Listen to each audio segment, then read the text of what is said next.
ಆತ್ಮೀಯ ಬಂಧುಗಳೇ, ಶ್ರೀಮದ್ ಭಾಗವತಂ ಸ್ಕಂದ 3 ಅಧ್ಯಾಯ 3 ವೃಂದಾವನದಾಚೆಯ ಕೃಷ್ಣ ಲೀಲೆ. ಇದರಿಂದ 28ನೇ ಶ್ಲೋಕವನ್ನ ತಿಳ್ಕೊಳ್ಳೋಣ.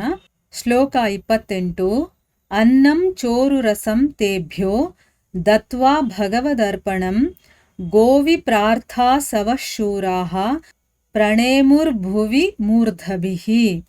ಅನುವಾದ: ಆಮೇಲೆ ಯಾದವರು ದೇವೋತ್ತಮ ಪುರುಷನಿಗೆ ಸಮರ್ಪಿಸಿ ನೈವೇದ್ಯ ಮಾಡಿದ ಅತ್ಯಂತ ರುಚಿಕರವಾದ ಅನ್ನವನ್ನು ಬ್ರಾಹ್ಮಣರಿಗೆ ನೀಡಿದರು ಮತ್ತು ಅವರಿಗೆ ಸಾಷ್ಟಾಂಗ ವಂದನೆಯನ್ನು ಸಲ್ಲಿಸಿದರು. ಅವರು ಗೋವುಗಳನ್ನೂ ಬ್ರಾಹ್ಮಣರನ್ನೂ ರಕ್ಷಣೆ ಮಾಡುತ್ತಾ ಪರಿಷ್ಕೃತವಾದ ಬದುಕನ್ನು ಬಾಳಿದರು. ಇದು ಶ್ಲೋಕ ಮತ್ತೆ ಅದರ ಅನುವಾದ. ಈಗ ಭಾವಾರ್ಥದ ಮೂಲಕ ನಾವು ಇದರ ಅರ್ಥವನ್ನ ತಿಳ್ಕೊಳ್ಳೋದಕ್ಕೆ ಪ್ರಯತ್ನ ಮಾಡೋಣ. ಓದ ಭಾಗದಲ್ಲಿ ನಾವು ಏನ್ ತಿಳ್ಕೊಂಡ್ವಿ? ಬ್ರಾಹ್ಮಣರಿಗೆ ದಾನವಾಗಿ ಗೋವುಗಳನ್ನ ಮಾತ್ರ ಕೊಡ್ಲಿಲ್ಲ ಅವರು. ಚಿನ್ನ, ಬೆಳ್ಳಿ, ಹಾಸಿಗೆ, ವಸ್ತ್ರಗಳು, ಕೂತ್ಕೊಳ್ಳೋದಿಕ್ಕೆ ಮೃಗಾಜಿನಗಳು, ಕಂಬಳಿಗಳು, ಕುದುರೆಗಳು, ಆನೆಗಳು, ಕನ್ಯೆಯರು ಮತ್ತೆ ಇನ್ನೂ ಬೇಕಾದಷ್ಟು ಭೂಮಿ, ಇವನ್ನೆಲ್ಲ ದಾನವಾಗಿ ಕೊಟ್ರು ಅಂತ ತಿಳ್ಕೊಂಡ್ವಿ. ಇಲ್ಲಿ ಮುಂದುವರೆದು ಹೇಳ್ತಾರೆ, ಆಮೇಲೆ ಯಾದವರೆಲ್ಲರೂ ಕೂಡ ಆ ದೇವೋತ್ತಮ ಪುರುಷನಿಗೆ ಸಮರ್ಪಣೆ ಮಾಡಿ ನೈವೇದ್ಯ ಮಾಡಿರ್ತಾರಲ್ಲ, ಅಂತಹ ಅತ್ಯಂತ ರುಚಿಕರವಾದಂತಹ ಅನ್ನವನ್ನ ಬ್ರಾಹ್ಮಣರಿಗೆಲ್ಲರಿಗೂ ಕೂಡ ಕೊಡ್ತಾರೆ. ಮತ್ತೆ ಅವರಿಗೆ ಸಾಷ್ಟಾಂಗ ವಂದನೆಯನ್ನ ಮಾಡಿ ಅವರು ಗೋವುಗಳನ್ನ ಮತ್ತೆ ಬ್ರಾಹ್ಮಣರನ್ನ ರಕ್ಷಣೆ ಮಾಡ್ತಾ ಒಂದು ಒಳ್ಳೆ ರೀತಿಯ ಬದುಕನ್ನ ಅವರು ಬದುಕ್ತಾರೆ. ಈ ರೀತಿ ಅವರು ತಮ್ಮ ಜೀವನವನ್ನ ಕಳೀತಾರೆ ಅಂತ ಅಂದ್ಬಿಟ್ಟು ಇದರ ಅರ್ಥ. ಈಗ ಭಾವಾರ್ಥದಲ್ಲಿ ಗುರುಗಳೇನ್ ಹೇಳಿದ್ದಾರೆ ಅಂತ ತಿಳ್ಕೊಳ್ಳೋಣ. ಪ್ರಭಾಸ ಕ್ಷೇತ್ರದ ಯಾತ್ರೆಯಲ್ಲಿ ಯದುವಂಶದವರು ತೋರಿಸಿದ ನಡತೆ ಅತ್ಯಂತ ಸುಸಂಸ್ಕೃತವಾಗಿತ್ತು. ಅದು ಮಾನವೀಯ ಪರಿಷ್ಕೃತಿಯ ಮೇಲುಮಟ್ಟದ್ದಾಗಿತ್ತು. ಮಾನವ ಜೀವನದ ಪರಿಪೂರ್ಣತೆಗೆ ನಾಗರಿಕತೆಯ 3 ತತ್ವಗಳನ್ನು ಅನುಸರಿಸಬೇಕು. ಅವು ಯಾವುವೆಂದರೆ ಗೋರಕ್ಷಣೆ, ಬ್ರಾಹ್ಮಣ ಸಂಸ್ಕೃತಿಯ ಪಾಲನೆ ಮತ್ತು ಇವೆಲ್ಲಕ್ಕಿಂತ ಹೆಚ್ಚಾಗಿ ಭಗವಂತನ ಪರಿಶುದ್ಧ ಭಕ್ತನಾಗುವಿಕೆ. ಇಲ್ಲೇನ್ ಹೇಳ್ತಾ ಇದ್ದಾರೆ ಗುರುಗಳು? ಯಾದವರೆಲ್ಲರೂ ಕೂಡ ಪ್ರಭಾಸ ಕ್ಷೇತ್ರಕ್ಕೆ ಯಾತ್ರೆ ಹೋಗ್ತಾರಲ್ಲ, ಅಲ್ಲಿ ಅವರು ನಡ್ಕೊಂಡಂತ ರೀತಿ ಇದೆಯಲ್ಲ, ಅದು ತುಂಬಾ ಸುಸಂಸ್ಕೃತವಾಗಿತ್ತು. ಅಂದ್ರೆ ಮನುಷ್ಯರು ಅಂತ ಅನ್ಕೊಂಡ್ಮೇಲೆ ಅದರಲ್ಲಿ ಒಂದು ಉನ್ನತ ಮಟ್ಟ ಇರುತ್ತೆ. ನಾವು ನಡ್ಕೊಳ್ಳೋ ರೀತಿಯಿಂದ, ನಮ್ಮ ನಡವಳಿಕೆಯಿಂದ ಗೊತ್ತಾಗುತ್ತೆ. ಸೊ ಇದು ಮಾನವೀಯ ಪರಿಷ್ಕೃತಿಯ ಮೇಲುಮಟ್ಟದ್ದಾಗಿತ್ತು. ಅಂದ್ರೆ ಒಬ್ಬ ಶ್ರೇಷ್ಠವಾದ ವ್ಯಕ್ತಿ ಏನೇನು ಕೆಲಸಗಳನ್ನ ಮಾಡ್ತಾನೋ ಅದೆಲ್ಲನೂ ಕೂಡ ಅವ್ರು ಮಾಡಿದ್ರು. ಈಗ ಮಾನವ ಜೀವನದಲ್ಲಿ ನಾವು ಪರಿಪೂರ್ಣತೆ ಅನ್ನೋದನ್ನ ಪಡಿಬೇಕು ಅಂತಂದ್ರೆ ನಾಗರಿಕತೆಯಲ್ಲಿ 3 ತತ್ವಗಳನ್ನ ನಾವು ಅನುಸರಿಸ್ಬೇಕು. ಅದ್ಯಾವುದು ಅಂತಂದ್ರೆ ಗೋವಿನ ರಕ್ಷಣೆಯನ್ನ ಮಾಡಬೇಕು. ಬ್ರಾಹ್ಮಣ ಸಂಸ್ಕೃತಿ ಇರುತ್ತಲ್ಲ, ಅಂದ್ರೆ ಒಬ್ಬ ಬ್ರಾಹ್ಮಣ ಅನ್ನಿಸ್ಕೋಬೇಕಾದ್ರೆ ಅವನಿಗೇನೆಲ್ಲ ಸಂಸ್ಕೃತಿಗಳಿರಬೇಕೋ ಅದರ ಪಾಲನೆ ಮಾಡಬೇಕು. ಮತ್ತೆ ಇದೆಲ್ಲಕ್ಕಿಂತ ಹೆಚ್ಚಾಗಿ ಅವನು ಭಗವಂತನ ಪರಿಶುದ್ಧ ಭಕ್ತನಾಗಬೇಕು. ಈ 3ನ್ನ ಒಬ್ಬ ಮನುಷ್ಯ ಫಾಲೋ ಮಾಡಿದ್ರೆ ಅವನಲ್ಲಿ ನಾಗರಿಕತೆ ಇದೆ ಅಂತ ಅರ್ಥ. ಈ 3 ತತ್ವಗಳನ್ನ ಅನುಸರಣೆ ಮಾಡಬೇಕು. ಭಗವದ್ ಭಕ್ತನಾಗದೆ ಯಾವನು ತನ್ನ ಮಾನವೀಯ ಜೀವನವನ್ನು ಪರಿಪೂರ್ಣಗೊಳಿಸಲಾರನು. ಮಾನವ ಜೀವನದ ಪರಿಪೂರ್ಣತೆ ಎಂದರೆ ಆಧ್ಯಾತ್ಮ ಲೋಕಕ್ಕೆ ಏರುವುದು. ಅಲ್ಲಿ ಜನ್ಮ, ಮರಣ, ರೋಗ, ವೃದ್ಧಾಪ್ಯಗಳು ಇರುವುದಿಲ್ಲ. ಅದು ಮಾನವ ಜೀವನದ ಅತ್ಯುನ್ನತ ಪರಿಪೂರ್ಣತೆಯ ಗುರಿಯಾಗಿರುತ್ತದೆ. ಈ ಬಗೆಯ ಗುರಿ ಇಲ್ಲದಿದ್ದರೆ ತೋರಿಕೆಯ ಸೌಕರ್ಯಗಳ ಭೌತಿಕ ಪ್ರಗತಿ ಅದೆಷ್ಟೇ ಪ್ರಮಾಣದಲ್ಲಿ ಇದ್ದರೂ ಮಾನವ ಜೀವನದಲ್ಲಿ ಅಪಜಯಕಾರಿಯೇ ಆಗುವುದು. ನೋಡಿ, ಇಲ್ಲಿ ಒಬ್ಬ ಮನುಷ್ಯ ತನ್ನ ಜೀವನದ ಪರಿಪೂರ್ಣತೆಗೆ ಏರ್ಬೇಕು ಅಂತಂದ್ರೆ 3 ತತ್ವಗಳನ್ನ ಅನುಸರಣೆ ಮಾಡಬೇಕು ಅಂತ ಹೇಳಿದ್ರು. ಅದರಲ್ಲಿ ಗೋರಕ್ಷಣೆ ಮಾಡೋದು. ಈಗಂತೂ ಗೋವುಗಳನ್ನ ಬೀದಿಲಿ ಬಿಟ್ಬಿಟ್ಟು ನಾಯಿಗಳನ್ನ ಮನೇಲಿ ಇಟ್ಕೊಂಡಿದೀವಿ ಅಲ್ವಾ? ಹಿಂದಿನ ಕಾಲದಲ್ಲಿ ನಾಯಿ ಬೀದಿಲಿ ಇರ್ತಾ ಇತ್ತು, ಗೋವುಗಳು ಮನೆಯ ಅಟ್ಟಿ ಅಂತ ಹೇಳ್ತಾ ಇದ್ರು, ಅಥವಾ ಮುಂಭಾಗದಲ್ಲಿ ಕಟ್ತಾ ಇದ್ರು. ಮುಂಭಾಗದಲ್ಲಿ ಕಟ್ಟಿ ಅದನ್ನ ನೋಡ್ಕೊಳ್ತಾ ಇದ್ರು, ಅದಕ್ಕೆ ಸೇವೆ ಮಾಡ್ತಾ ಇದ್ರು. ಈಗ ಕಲಿಗಾಲ ಅಲ್ವಾ, ಗೋವನ್ನ ಬೀದಿಲ್ ಬಿಟ್ಬಿಟ್ಟು ಮನೆ ಒಳಗಡೆ ನಾಯಿಗಳನ್ನ ಇಟ್ಕೊಂಡು ಹಾಸಿಗೆ ಮೇಲಾಗಿರ್ಬೋದು, ಮನೆ ಒಳಗಡೆ ಎಲ್ಲಾ ಕಡೆ ತಿರುಗಾಡ್ತಾ ಇರ್ತದು. ಅದಕ್ಕೆ ಎಷ್ಟು ಖರ್ಚು ಮಾಡಿ ನೋಡ್ಕೊಳ್ತಾರ? ಅದೇ ಹಸುನ ಯಾರಾದ್ರೂ ನೋಡ್ಕೊಳ್ತಾರ ಈಗ? ಇಲ್ಲ. ಆದ್ರೆ ಗೋರಕ್ಷಣೆ ಮಾಡಿದ್ರೇನೆ ಅವನು ಮನುಷ್ಯ ಜೀವನದ ಪರಿಪೂರ್ಣತೆಯನ್ನ ಏರೋದಕ್ಕಾಗೋದು. ಇನ್ನೊಂದೇನು ಅಂದ್ರೆ ಬ್ರಾಹ್ಮಣ ಸಂಸ್ಕೃತಿಯ ಪಾಲನೆ ಅಂದ್ರೆ ಏನು? ಬ್ರಾಹ್ಮಣತ್ವಕ್ಕೆ ಏರಬೇಕಾದ್ರೆ ಏನೇನೆಲ್ಲ ಸಂಸ್ಕೃತಿಗಳಿರಬೇಕು ಅದನ್ನು ಪಾಲನೆ ಮಾಡ್ಬೇಕು ನಾವೆಲ್ಲ ಈಗ ನಮ್ಮ ಜಾತಿಯಿಂದ ನಾವು ಇದನ್ನು ನೋಡಬಾರ್ದು, ಆಯಿತಾ? ನಾವು ನಡ್ಕೊಳ್ಳೋ ರೀತಿಯಿಂದ ನೋಡಬೇಕು ಅಂತ ಹೇಳಿದ್ದಾನೆ ಭಗವಂತ ಅಲ್ವಾ. ಸೊ ನಾನು ಶೂದ್ರರ ಮನೇಲಿ ಹುಟ್ಟಿರ್ಬೋದು, ಆದರೆ ನನ್ನ ಗುಣಗಳು ಕೂಡ ಶೂದ್ರನ ಹಾಗಿರಬೇಕು ಅಂತೇನಿಲ್ಲ.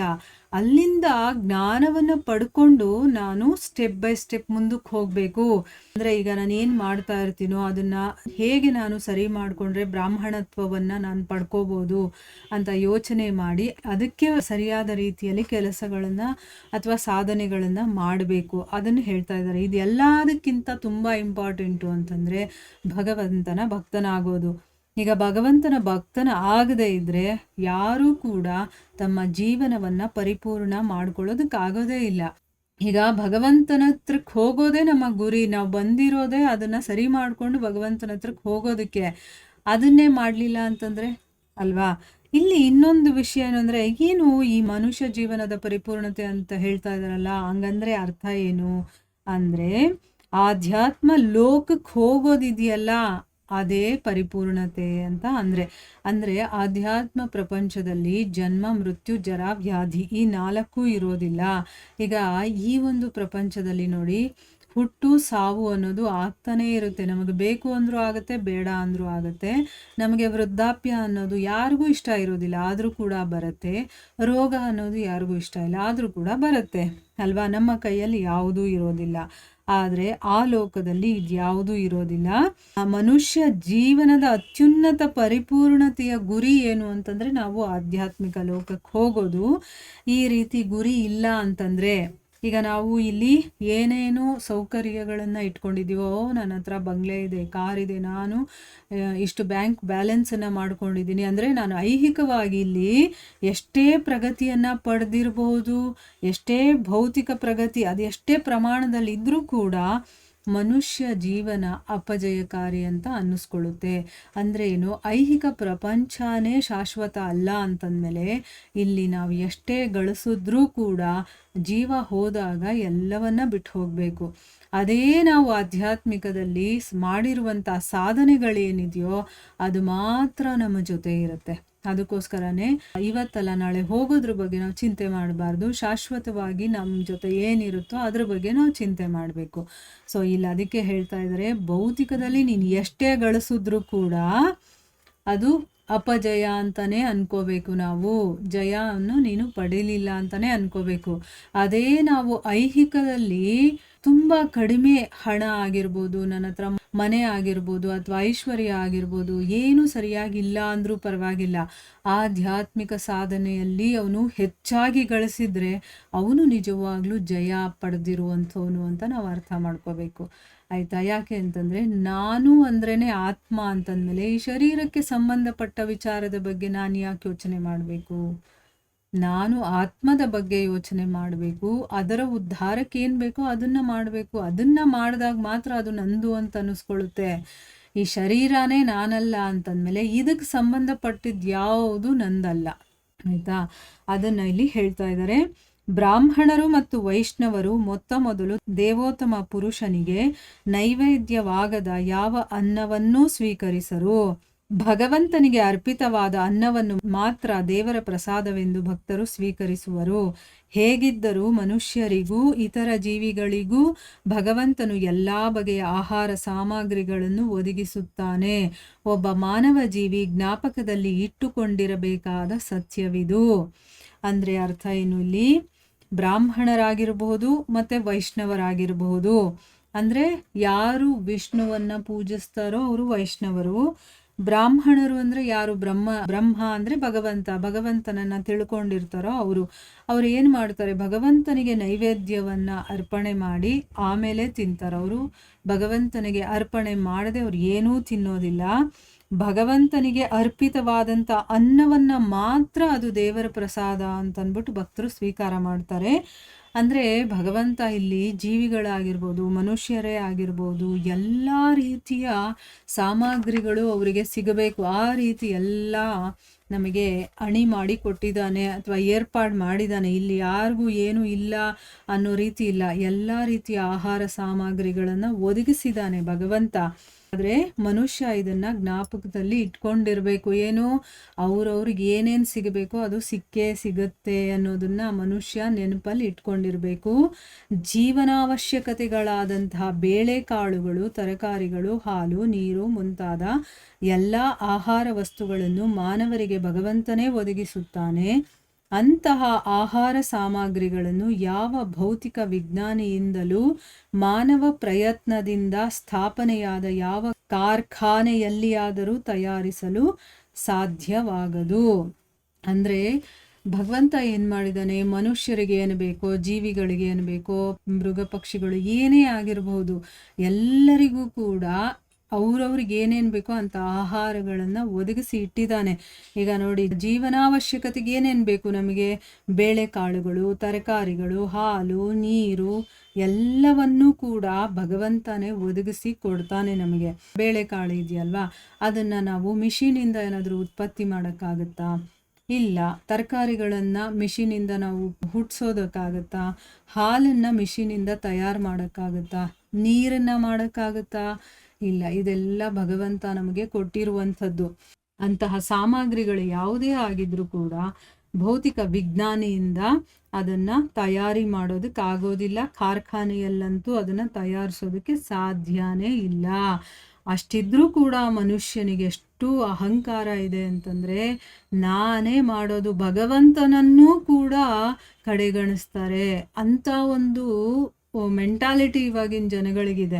ಭಗವಂತ ಏನು ಅಂತಂದರೆ ಕೊನೆಯಲ್ಲಿ ಬರುವಂಥವನು, ಆ ರೀತಿ ಆಗ್ಬಿಟ್ಟಿದೆ. ಮೊದಲು ನಾನು, ನಂದು, ನಾನೇ ಮಾಡೋದು, ಇದರಲ್ಲೇ ಮುಳುಗಿರುತ್ತೆ ನಮ್ಮ ತಲೆಗಳು. ಆದರೆ ಭಗವಂತನನ್ನು ಏನು ಮಾಡ್ತೀವಿ, ಕೊನೆ ಒಂದು ಆಪ್ಷನ್ ಆಗಿ ಇಟ್ಕೋತೀವಿ.